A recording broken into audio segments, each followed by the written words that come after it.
सुप्रभातम्। अद्य दिवसस्य पञ्चाङ्गम्।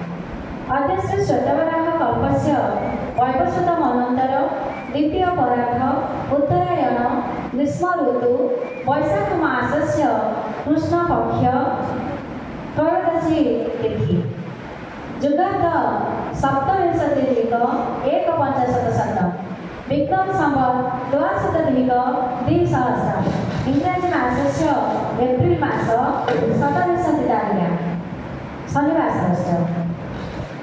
अद्य दिवसे सर्वेषां कृते मङ्गलमय भवतु इति माता वाक्यनिकषां प्रार्थना करोमि।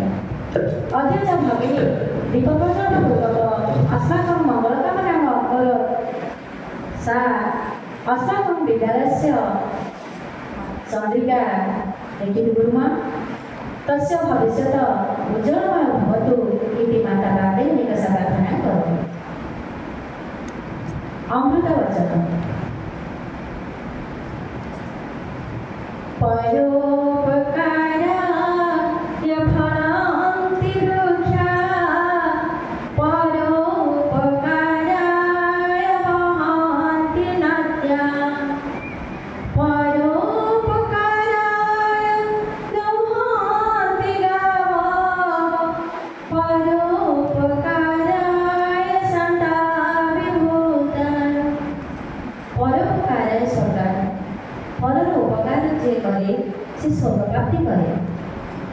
तेणु मुनि ऋषि मैंने कही परोपकाराय फलन्ति वृक्षा, तार अर्थ फलर उपकार वृक्ष मैंने फल धारण करती, फलर उपकार नदी मैंने बही जाती, फलर उपकार गाय मैंने दूध प्रदान करती, फलर उपकार मुनि ऋषि मैंने अनेक कार्य कर आम भारतीय संस्कृतिर परंपरा। तेणु भाई भाई मैंने आम सदा सर्वदा चेष्टा करवा